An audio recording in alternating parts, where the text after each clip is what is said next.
Welcome to our viewers.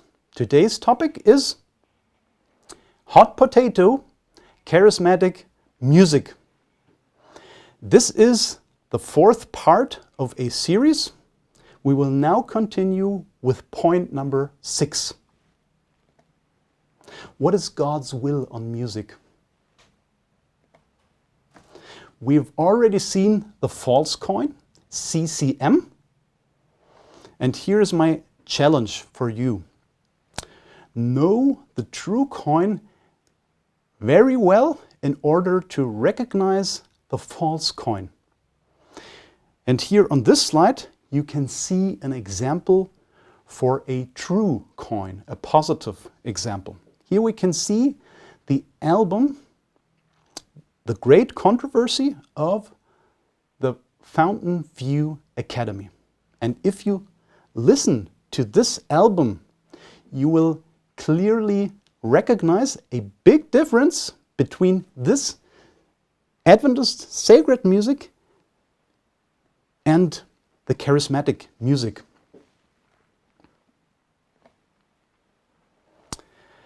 Here is a wonderful example for good music. This is an expression of our Adventist hope. Music example number 6, Lest Ye Sorrow. For the Lord Himself will descend from heaven with a shout and with the voice of the archangel and with the trumpet.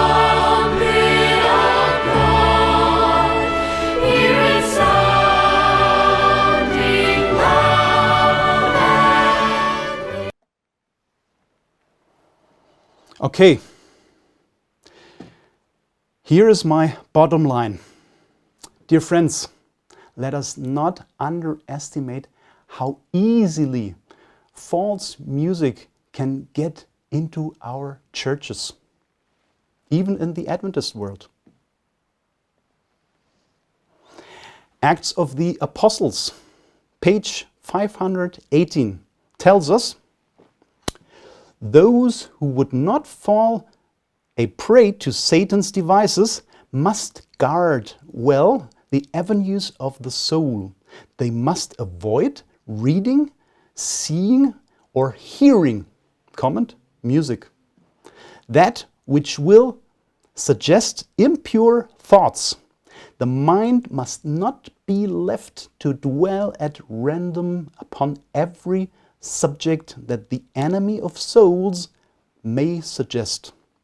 The heart must be faithfully sentineled, or evils without will awaken evils within, and the soul will wander in darkness. Now I would like to ask you some concluding general questions. Is it really worth consuming superficial CCM? Why leave the new Ferrari, that is the Adventist sacred music, in the garage and use the replacement car, that is the CCM that needs repairs? Will we choose sacred music for heaven or charismatic music that brings the world into our churches? In heaven, there will only be music without manipulative drums. The spirit of prophecy makes this very clear. How about musical revival and reformation? I think we really need this. Are we ready for heaven in terms of music? Why is there little interest in resolving the well-known charismatic music problem? Charismatic music is like an ecumenical glue. Is this ecumenical glue more important than the truth and sacred music?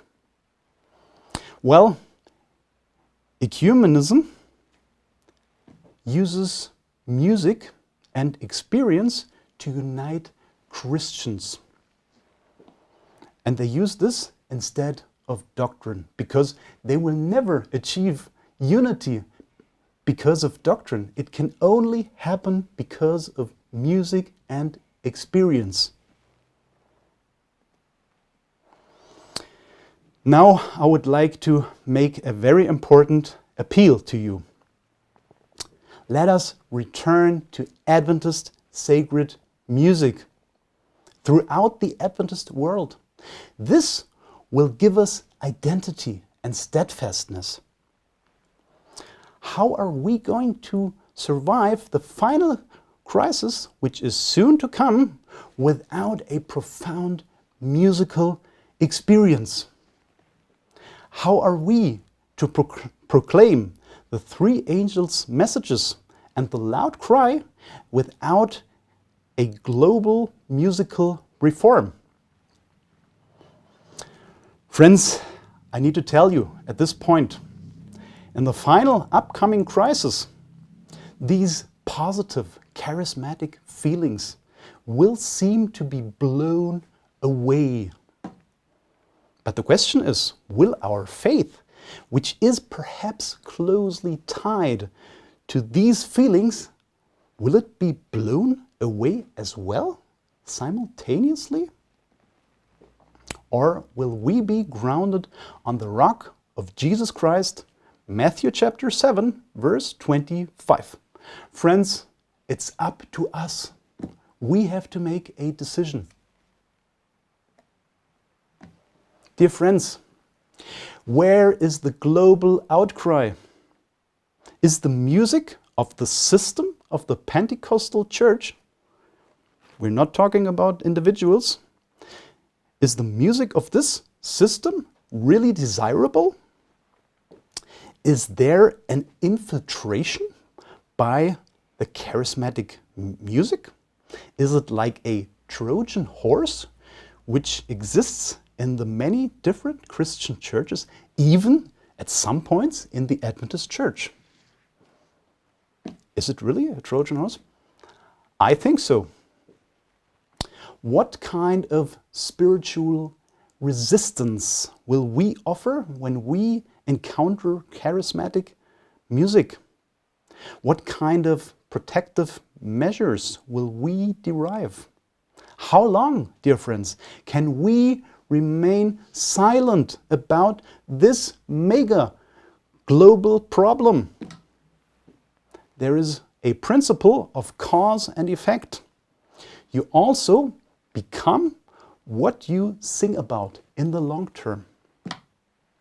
And another very important question is, because of this charismatic music, in the long term, will some Adventist members and also young people, young Adventists, eventually join the system of the Pentecostal church? I already know one church, a group of youth which used charismatic music, and now they established a new modern church where they play charismatic music. And this is a very serious issue. And we really have to think about what can we do in order to prevent this. Mount Carmel makes it very clear, dear friends. It's a matter of either or. There is no middle ground. There is no compromise. At the end of today's presentation, I would like to make 3 global invitations.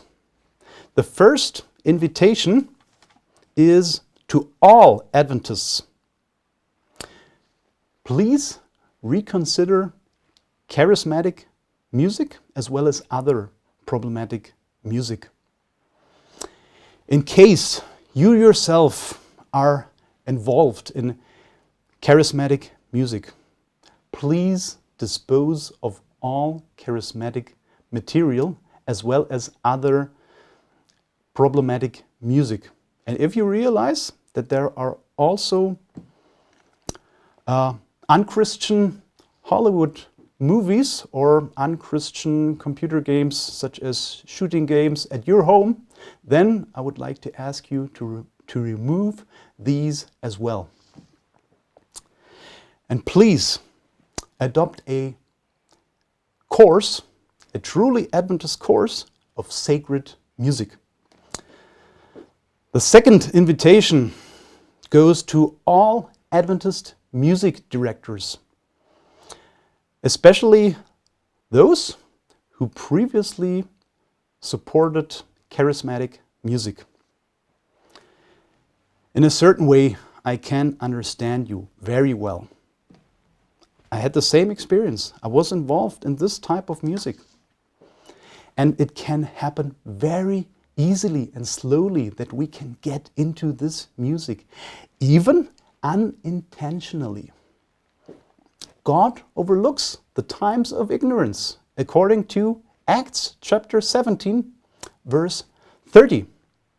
But now, please reconsider charismatic music and other types of problematic music.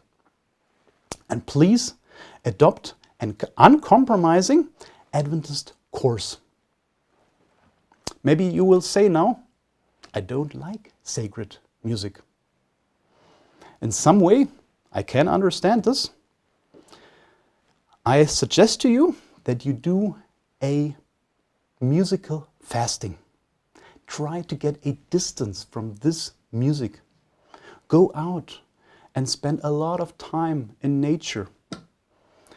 Please pray earnestly to God for deliverance, and He will answer your prayer if you really want it to be answered.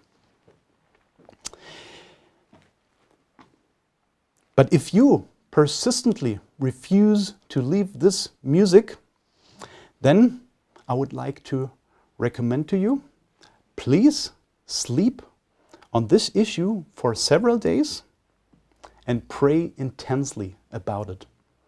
But then please make a clear and final decision.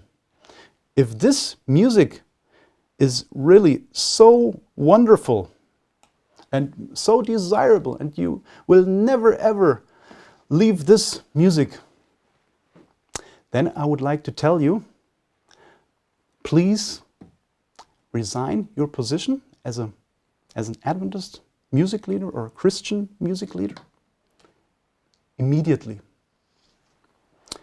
If you say, okay, then I will continue the same path, even without being music leader, then I would like to tell you, please join one of the ecumenical churches or the Pentecostal church.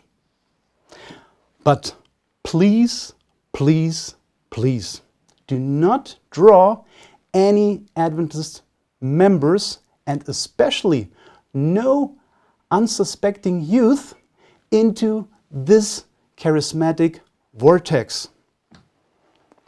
The issue is very serious, and of course, this is also a big problem for God. And especially if this attitude, this problem is sustained. We can read this in Hebrews chapter 10, verses 26 to 27. My last invitation is to all Adventist leaders. Remember, we are dealing here with a global mega problem. It's high time rethink the topic of music, problematic music as well as charismatic music. You make the decision for yourselves. Everyone will answer to God for themselves. This is the end of today's presentation. Dear viewer, I wish you and your family God's abundant blessings and see you next time. Goodbye.